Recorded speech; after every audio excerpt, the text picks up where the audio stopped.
मी संदीप शिंदे, अध्यक्ष महाराष्ट्र एसटी कामगार संघटना। सर, आपका जो पहले तो आप काफ़ी मुबारकबाद, आपका पहला राज जीत गया है, तो इस ताल्लुक से भी आप क्या कहना चाहेंगे? मी सर्वप्रथम सर्व मतदार बंधू भगिनींचे मनपूर्वक आभार व्यक्त करू इच्छितो।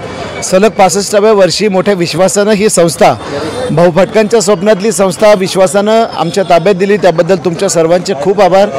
दुसरी गोष्ट म्हणजे की आम्हाला जे मदत केल्या सहयोगी संघटना, ज्यामध्ये रेडकर साहेबांची सेना, बर्गे साहेबांची इंटक, सुनील निर्भवणेंची कास्ट्राईब, MMK आमच्या बंडूभाऊची, परत आमच्या कसबेंची बहुजन कर्मचारी संघटना, आमच्या पांडुरंग भाऊंची, कसबे साहेबांची, या सगळ्या संघटना, MMKची संघटना, या सगळ्या संघटनांनी आम्हाला सहकार्य केलं, त्याबद्दल मनपूर्वक आभार मानतो। सगळ्यात आधी गोष्ट म्हणजे की धनशक्ती विरुद्ध जनशक्ती अशी ही लढाई होती, कारण सदावर्तेसारखं एक ग्रहण आमच्या एसटी कामगारांना लागले। रात्रीच्या 2-2 वाजता 3-3 वाजता बँकेत एसटी बँकेतले पैसे विड्रॉल करून वाटले गेले, लोकांच्याकडे पैसे गेले, पण लोकांनी पैशाला किंमत दिली नाही। तर मत मात्र एसटी कामगार संघटनेच्या पारड्यात टाकलं आणि हा दैदिप्यमान विजय, आतापर्यंतच्या इतिहासातला रेकॉर्ड ब्रेक विजय आमच्या संघटनेचा होत आहे। बँक सदावर्तेंकडे गेल्यानंतर बँकेचं जे वाटोळं झालेलं आहे ती वाताहत बघता बँकेची राज्यातल्या आता सगळ्या सहकारी संघटना या एसटी कामगार संघटनेच्या ताब्यात देणं पसंत केलेलं आहे। दुसरी बाब, हे यशाचं वारं आम्ही कधीही आमच्या डोक्यात जाऊन देत नाही, कधी यशाने हुरळून आम्ही जाणं हा आमचा स्वभाव नाही। आम्ही जमिनीवर राहणारे कार्यकर्ते आहोत आणि म्हणून एसटी कामगारांना आम्ही प्रॉमिस केले की कुठल्याही परिस्थितीमध्ये त्यांचं वेतन राज्य सरकार एवढं करायचं आहे, तेव्हा राज्य सरकार एवढ्या वेतनाच्या लढाईला आम्ही ऑलरेडी प्रारंभ केलेला आहे। त्याच्यातलं एक यश आम्हाला 6,500 मूळ वेतनात आलं आहे। काही मंडळींनी राजकारण केलं, पण ते राजकारण त्यांना त्यांचं लखलाभ असू द्या, लोकांनी त्यांना घरी बसवलं आहे, पण एसटी कामगारांचं वेतन मात्र राज्य सरकार एवढं होण्यासाठी माझ्या सगळ्या सहकाऱ्यांचा हातात हात घेऊन लढाई ही होणार आहे। या अधिवेशनामध्ये आमच्या परिवहन मंत्री महोदयांनी आम्हाला 53% महागाई भत्ता जाहीर केला आहे। येत्या 3 तारखेला त्याचं मूर्त स्वरूप होईल। 53%च्या बरोबर आमच्या घरभाडे भत्त्याचा प्रश्न आहे, महागाई भत्त्याचा, आमच्या थकबाकीचा प्रश्न आहे, 1% इन्क्रिमेंटचा प्रश्न आहे आणि म्हणून या आर्थिक विषयावरती 3 तारखेला आमची बैठक होती। ती बैठकसुद्धा आमची सक्सेसफुल व्हावी अशी अपेक्षा आहे। एकूणच काय तर या CCSच्या निवडणुकीमुळे आमची ताकद राज्यात खूप प्रचंड प्रमाणामध्ये वाढली, याचाच अर्थ आमची बार्गेनिंग पॉवर वाढली आणि म्हणून सर्व मतदार राजांचे मी हार्दिक आभार व्यक्त करतो। एकूण आमचे 3 पॅनल होते, ज्याच्यामध्ये आमच्या संघटनेचा मान्यताप्राप्त संघटनेचा पॅनल होता, पडळकर खोतांचा एक पॅनल होता। त्या पडळकर खोतांच्या पॅनलला तर लोकांनी खूप म्हणजे अगदी कात्रचा घाट दाखवलं म्हटलं तरी वावगं ठरू नये, कारण कोणत्याही पेटीमध्ये त्यांना ओव्हरटेक करून जाता आलं नाही। त्यांच्या आमदार महोदयांनी एक भली मोठी एक सभा घेतली, पण त्या सभेचा उपयोग काही लोकांना झाला नाही। त्याचं कारण असं की आमच्यातले काही सडके आंबे त्यांच्याकडे गेले होते, आता त्या सडके आंब्यांनी त्यांच्या आडीला कीड लावली आणि म्हणून चळवळीमध्ये राजकारण चालत नाही। तेव्हा कामगारांनी कामगारांसाठी चालवलेली ही संघटना आहे। मला काही कोणावरती टीका टिप्पणी करायची नाही, परंतु पडळकर खोत आणि सदावर्ते हे काय चळवळीची माणसं होऊ शकत नाही, याचा प्रत्यय वेळोवेळी आलेला आहे।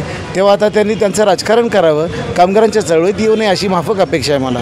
आपको मतदान आता मतदानाच्या अजून 3 पेट्या मोजायच्या आहेत, अजून फायनल आकडा आलेला नाही, पण एकूण मतदानामध्ये 80% मतदान आम्हाला असावं असे आत्ताचे जे आकडेवारी बाहेर येते, ते एकूण मतदानात 80% मतदान एसटी कामगार संघटनेला होईल आणि 10% पडळकरांना 10% सदावर्तेंना असा एवढा मोठा सामना होईल अशा प्रकारचे चिन्ह आम्हाला दिसतात। अजून परफेक्ट आकडे माझ्याकडे आलेले नाही। आपकी जीत का श्रेय किसको देते?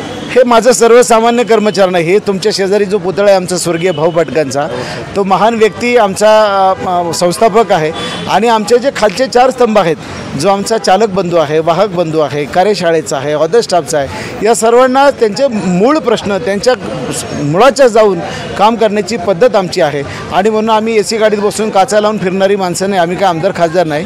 कामगारांच्या चळवळीतून मोठं झालेलं हे नेतृत्व, मी स्वतः एसटीचा कर्मचारी, एका कंडक्टरचा मुलगा आहे आणि त्यामुळे लोकांना आपला माणूस आवडतो, आपल्यासाठी काम करणारा आवडतो आणि त्याचा प्रत्यय आता निवडणुकीच्या पेटीतून दिसलेला आहे। एसटी महामंडळ के कई सारे मसले हैं। एसटी महामंडल की पेमेंट्स रुक जाती है, एसटी महामंडल को सुविधा नहीं मिलती, एसटी महामंडल के कर्मचारियों को एजुकेशन नहीं मिलता। इस ताल्लुक से अभी आप फ्यूचर निश्चितपणानं म्हणूनच मी पहिल्यांदा अगोदर सांगितलं तुम्हाला की आता पगाराची जबाबदारी तर आमच्या नवीन परिवहन मंत्री महोदयांनी घेतलं की त्यांनी असं मीडियाला जाहीर केलं की 5 तारखेला मी फायनान्स विभागाकडे बसेल, पण 7 तारखेचा पगार कुठं जाऊन देणार नाही।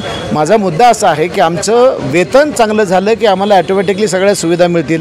आमचं वेतन राज्य सरकार एवढं व्हावं म्हणून सगळ्या आम्ही कृती समितीने एकत्रित मागणी केली, काही मंडळी आली आणि त्यांनी राजकारण केलं. परंतु जर आमचं वेतन राज्य सरकार एवढं झालं तर ऑटोमॅटिक दुसरे प्रश्न सुटतील. परंतु नवीन गाड्या घेण्याचं आता अर्थमंत्री महोदयांनी मान्य केले. दरवर्षी 5,000 गाड्या ते घेणार आहेत. अर्थमंत्री महोदयांनी बाकीची जबाबदारी घेतली. उदय सामंत महोदयांनी आमच्या अधिवेशनात असं सांगितलं की तुमच्यावरती आंदोलनाची पाळी येणार नाही.